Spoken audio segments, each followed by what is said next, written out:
مولاي صل وسلم دائما أبدا على حبيبك خير الخلق كلهم.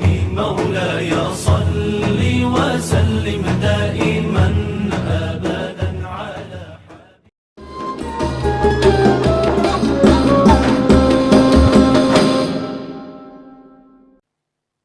Assalamualaikum warahmatullahi wabarakatuh. Alhamdulillahi rabbil alamin.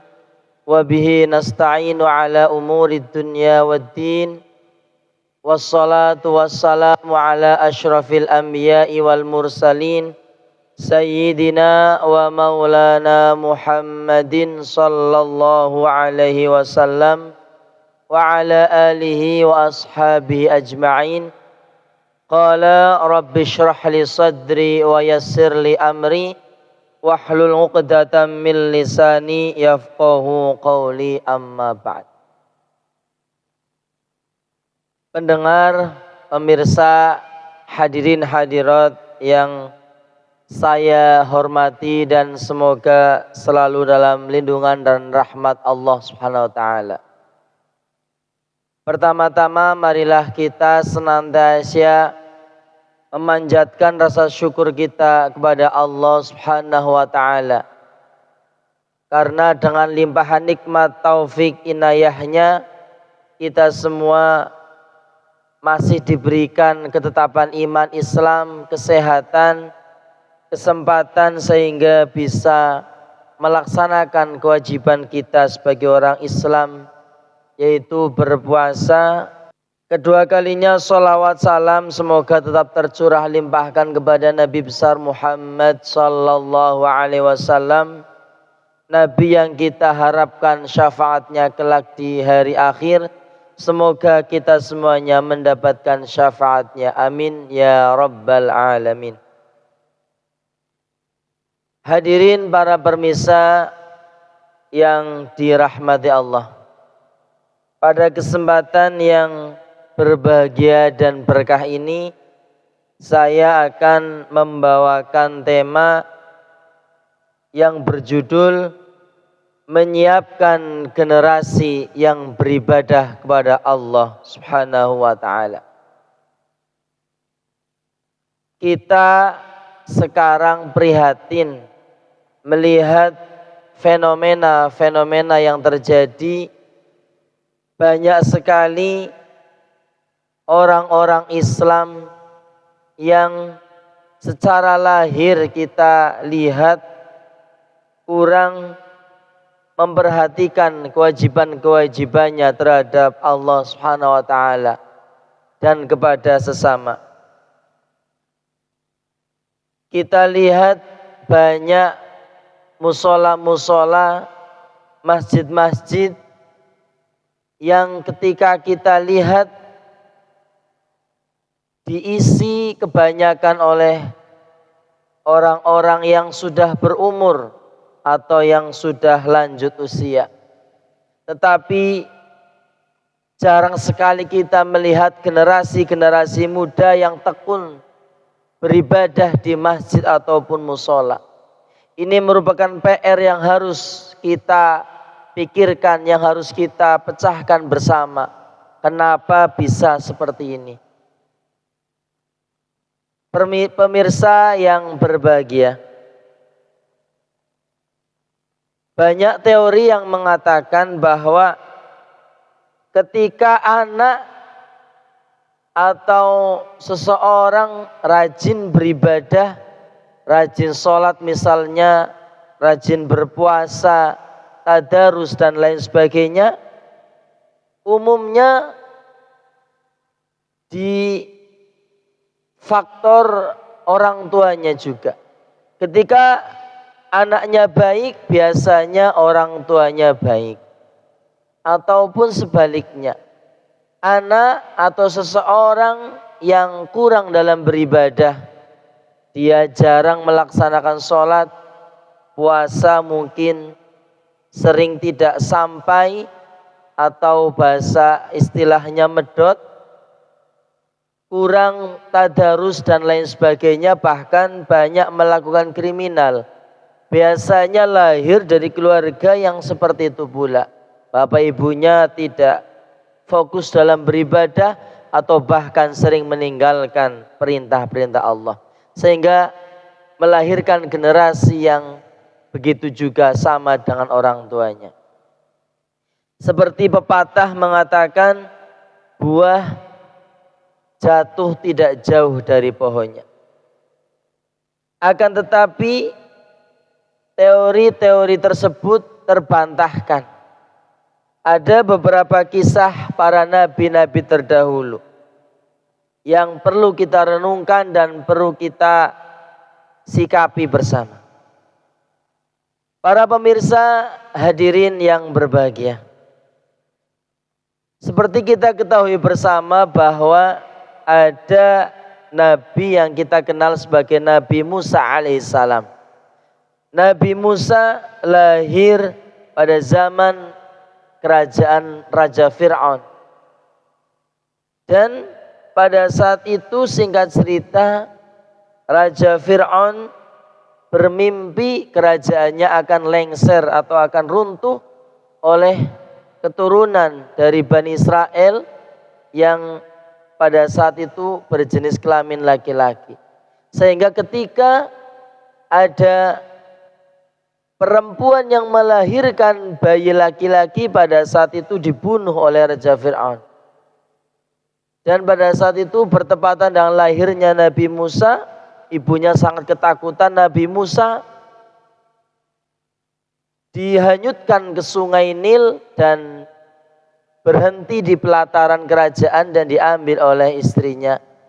Dan kemudian dibesarkan di lingkungan keluarga musyrik, yaitu Raja Fir'aun tersebut. Tapi takdir berkata lain, Allah menghendaki Nabi Musa menjadi seorang nabi yang soleh. Ini bisa kita ambil pelajaran bahwa ternyata tidak mesti keluarga yang buruk, yaitu contohnya keluarga Raja Fir'aun, tetapi justru melahirkan generasi yang soleh, yaitu Nabi Musa. Dibesarkan di keluarga yang musyrik, tetapi menjadikan anaknya atau anak angkatnya, yaitu Nabi Musa, menjadi seorang nabi. Atau sebaliknya, ada fenomena yang terjadi pemirsa, bahwa Nabi Nuh misalnya, kita ketahui bersama, Nabi Nuh adalah nabi yang luar biasa. Ratusan tahun dalam berdakwah, tetapi anaknya yang bernama Kan'an musyrik tidak mau masuk Islam. Wahai anakku, kata Nabi Nuh, masuklah ke bahteraku. Masuklah ke bahteraku, niscaya engkau anakku akan selamat. Kan'an berkata, wahai ayah, tidak, saya akan naik ke puncak gunung, maka saya akan selamat. Tapi ternyata setelah sampai ke puncak gunung, banjir bandang pun menghanyutkannya. Ini juga menjadi arti bahwa keluarga yang solih, keluarga yang baik seperti Nabi Nuh tidak menjamin anaknya masuk Islam atau beriman. Para pemirsa yang berbahagia, ini patut kita pikirkan.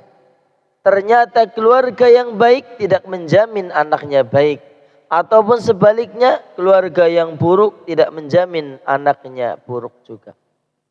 Oleh karenanya patut kita telaah lebih lanjut. Di sini saya akan membacakan surat At-Taubah ayat 122. A'udzu billahi minasyaitonir rajim. Bismillahirrahmanirrahim. Wa ma kanal mu'minuna liyanfiru kaffah falawla nafaru min kulli firqatin minhum ta'ifatul liyatafaqahu fid din wal yunziru qaumahum idza raja'u ilaihim la'allahum yahdharun. Artinya, tidak sepatutnya orang-orang mukmin pergi semuanya ke medan perang? Mengapa sebagian dari setiap golongan di antara mereka tidak pergi bersama Rasulullah untuk memperdalam pengetahuan agama? Agar mereka bisa memberi peringatan kepada kaumnya apabila telah kembali, agar mereka dapat menjaga dirinya. Dalam ayat ini disebutkan bahwa Allah memberikan peringatan kepada kita semua, jangan semua berperang. Kenapa? Karena ketika semuanya berangkat berperang dan kemungkinan seandainya kalah atau meninggal dunia, nanti siapa yang akan beribadah, siapa yang akan menyebarkan agama Islam? Maka Allah dalam ayat ini memperingatkan agar sebagian dari yang lain untuk liyatafaqahu fiddin, untuk bersungguh-sungguh menuntut ilmu. Ketika sudah mendapatkan ilmu, maka liyundhiru qaumahum idza raja'u, maka akan memberikan peringatan setelah mereka pulang, agar apa? La'allahum yahdharun, agar mereka bisa menjaga dirinya. Para pemirsa yang berbahagia, sedikit yang akan saya sampaikan di sini, bahwa ayat ini mengandung makna bahwa orang yang memiliki kepahaman agama, liyatafaqahu fiddin, ini kemungkinan besar dia akan bisa menjaga dirinya, menjaga keluarganya, dan menjaga lingkungannya. Oleh karenanya mencari agama penting hukumnya, menjadi fardu ain. Dan selanjutnya kita sebagai orang tua hendaknya menyiapkan generasi yang solih, generasi yang beribadah kepada Allah. Karena dengan memperbanyak pengetahuan agama, di situ akan bisa menjaga diri kita. Kalau kita lihat para pemirsa, kebanyakan orang yang melanggar peraturan agama, contohnya tidak berpuasa, tidak sholat, suka mencuri dan lain sebagainya, biasanya dilatar belakangi karena keterbatasan pemahamannya terhadap agama. Tetapi insya Allah jika seseorang diberikan pemahaman yang baik terhadap agama, maka akan bisa menjaga dirinya, keluarganya dan lingkungannya agar tetap terus menjalankan perintah-perintah Allah dan menjauhi larangan-larangan Allah.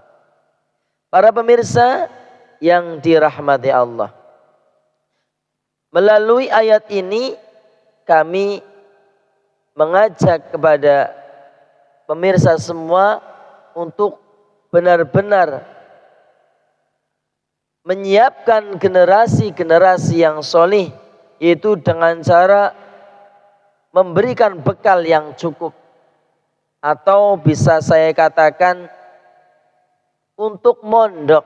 Ini salah satu ayat yang menerangkan agar memiliki anak dititipkan ke pondok pesantren, liyatafaqahu fiddin.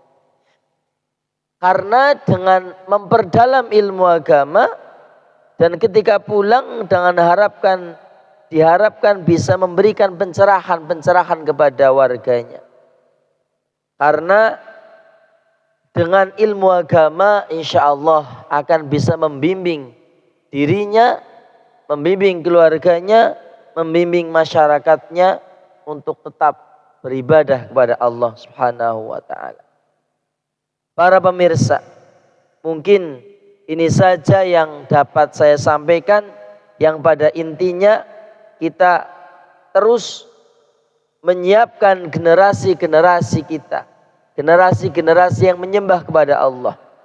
Sebagai penutup, saya mengutip kata-kata dari Gus Kausar dari Pelosok.